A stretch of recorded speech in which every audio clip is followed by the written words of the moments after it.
Sup everybody, this is Karak with ACG, and as always, it's my continuing mission to bring you reviews that aren't 2 minutes long or filled with sponsored bullcrap. Let's just be honest, hasn't everyone wanted to see what would happen if you built a city with only a single one-way road from entry to exit and then dropped taxes but never built a police station, fire department, or hospital? Coming from the town I grew up in, that's exactly what I plan to do. Welcome to Karakville, because today we're taking a look at City Skyline for the Xbox One. This is a port of the PC title that was actually released in 2015. Let's see how it did, shall we? As always, if you like the video, maybe subscribe. So here's my review for City Skylines. There's no way roads can be this expensive, wind energy sucks, and rescue me levels of ineptitude in fire departments. Graphics are up first. Yeah, so this is actually hit and miss all over the place. First, now overall the game can be a bit rough on the eyes, but from time to time when you're watching the hustle and bustle of your little people milling around ready to trust their lives to your incredible civic planning, it actually can look pretty cool. Also, when you get the cities massive, buying up larger and larger sections of land around you, the sheer enormity of the space and what's within it can actually be surprisingly profound. The only issue here is technically this game runs like your friend did after you broke his ankle jumping BMX bikes behind that local 7-Eleven. And I don't mean when you get big cities, I mean when you've only plunked down enough places to make it look like those towns and horror movies that folks stop at and get eaten like friggin' elk backstrap. Now, nailing down when and where each drop frame was gonna happen was really almost impossible, but there was one common denominator that seemed to impact it more than anything, and that was actually zoom in distance. Now, I think you see sort of games of this sort that really don't do that well on consoles. That's sort of expected. They just don't have the GPUs and overall throughput for throwing down some of the complexity that's expected for these games. So if I zoomed in too close, especially at night, sweet Jesus, it was like fighting an uphill battle and then figuring out somehow downhill was also more uphill. It zoomed in, I just couldn't get the frame rate to stick anywhere near 30 frames per second. If you stay medium or maybe farther distance away from the town and don't zoom right in, especially at night, the frame rate stayed relatively stable and you're left with a pretty outstanding view that works perfectly fine for building and control, but doesn't overtax the game engine, and that actually continues to perform like that even when you get bigger towns. Even when your city begins to sort of stretch out polluting arms, the game never really dropped into the sub-20s, but let's be honest, all of us would love for a game like this to at least be locked at 30 all the time on consoles.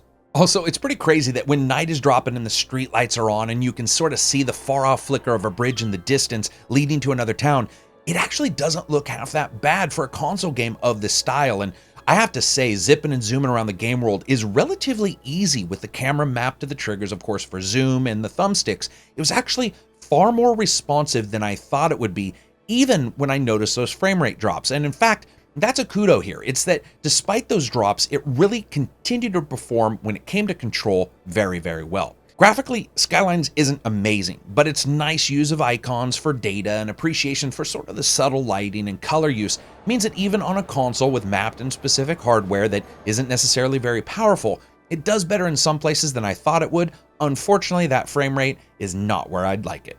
Sound, music, and voice.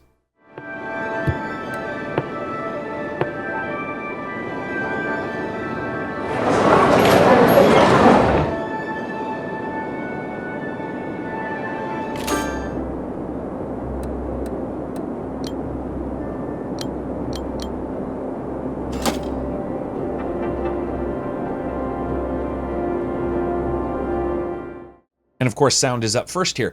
I wasn't in love with this at all, even when I adjusted some of the elements. While I'm sure the same couple music tracks play again and again and again, and I'll talk about that in a second, it's the sound samples that identify locations like industry and residential that actually show a ton of spatial errors in this game. Some of those existed in the PC version, but when you're above residential areas but the game just thinks you're neck deep in the balls and sweat of a pure fish market, it can be really weird. And to be honest, it was so bothersome that I would find myself moving the camera away to another area. That is not good.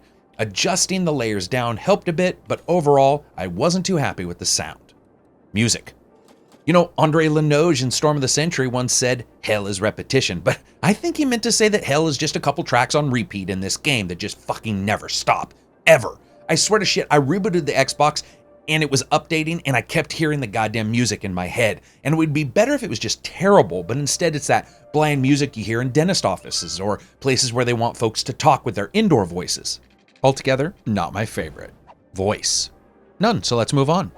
Gameplay. So this game wastes no time. It basically throws you into a choosable selection of various locations with different land details and space for building, and then you're shuttled into your first location, and from that point on, a somewhat useful tutorial sort of pops up that walks you through what you're supposed to do, which is basically take over most of the planning of a small town from first breaking ground to the absolutely necessary overloading of cemeteries and hearse services with your little digital denizens aging out into death. All of these kinds of games really have different levels of detail and control. Are you dialed down to the microscopic level, or are you a mid-level grunt that puts the shitter upstream from the water intakes for all your people to drink from, or are you just adjusting numbers on spreadsheets?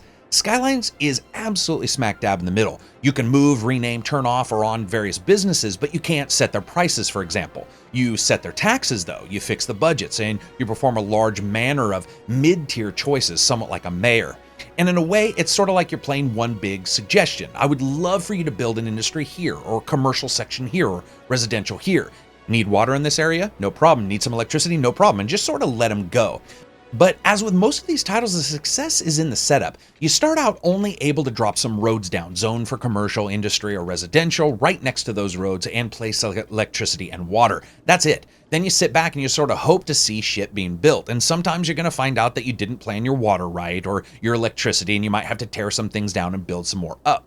Now, as folks move in, more unlocks of buildings occur, and as those unlock, you build more specific buildings which become available, and then monuments later. It's a pretty good curve. Where Skylines has always excelled, though, is the complexity of its simulation, not getting too bogged down in minutia, but matching, fairly closely, the gameplay itself. So that when you do something like raise taxes, tear down a cemetery, and put homes in its place, poltergeist style, or something equally unlikable, it's not instantly noticeable, just like it's not in real life. It can take a little bit of time, and then there's this wave effect that sort of occurs.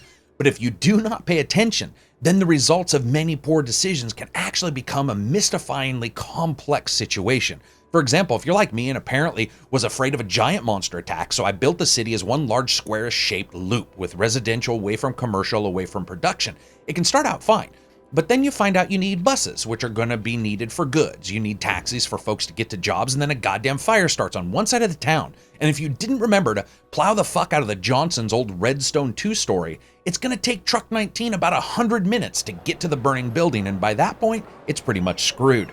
Skylines has an excellent handle on that push-pull of experimentation in these kind of styles of games, and you can see it visually, and I love that wave style of gameplay.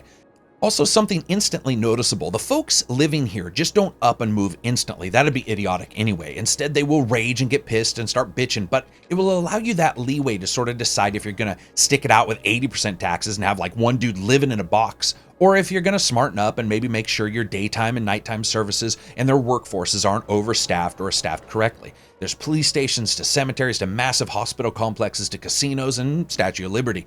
The curve of unlocks always actually felt pretty fair and like it was bringing something new to the table, though as with all of these games, in-game becomes as much about efficiency as expansion, and even more so in this title. Also, I have to say, I was really surprised how easy this was to control. I talked about it a bit in graphics, from drawing roads through busy sections to setting up specific spots for my wind turbines. To use this on the controller and just have it work is phenomenal. The only thing I didn't like is that jumping between building categories is actually woefully slow using the digital pad, and I don't exactly understand why they don't have some kind of quick button system there, because one or two of the bumpers didn't seem to be used at all. Now, the question's always going to come up, how long is a game like this going to take you? Well, I could say anywhere from 8 to 80 hours. It really depends on how you want to play it. If you just want to see the different buildings and see what they've got set up and so forth, it's only going to take probably 8 to 12 hours to unlock them all. But that's really not the love and sort of the reason why people enjoy these games. It's because the efficiencies that come on later, it's the learning of the systems, and it's applying that learning to the systematic way in which you build your next city that matters so much, and you can feel that curve of learning play out. Fun factor. In a weird way, this game was so damn fun at times, and the switch to sort of this efficiency-based planning later on as my town got bigger was actually really enjoyable, even if unfortunately you didn't unlock as much stuff. The problem is the difficulty that is here and present at the starting of the title completely leaves later on, and I never felt challenged after about 6 to 8 hours. You know, some titles have disasters for this, others change up certain parts of the economy. I'm still waiting for a game to have rival cities steal your import and export specialties. I would love to find out that my exports were being sold cheaper in a town next door, and I'd have to take steps to find a new source of income or somehow make my delivery cheaper and more worthwhile, but we haven't seen that in any of these games, at least so far, and at least within this style of title. So as you guys know, I rate games on a buy, wait for sale, rent, or never touch it again rating scale. Unfortunately, at $39.99, this is still a wait for a sale, with the main reason being, technically, it just isn't up to snuff when it comes to the FPS. That has to be fixed. It's just not very enjoyable seeing that FPS continually drop into the low to mid 20s all the time. It absolutely isn't needed. They needed to have fixed that, and I'm certainly hoping we get a patch, because right now, there's a lot of fun here. It's priced a little lower than a normal game, and I like that. But you know what? Technically, there are a couple issues. So anyway, that's it for me. I hope you guys liked the video. If you did, give it a thumbs up. Maybe check out Twitter or Patreon. If you dislike it, give it a thumbs down. Peace out and enjoy the rest of your week.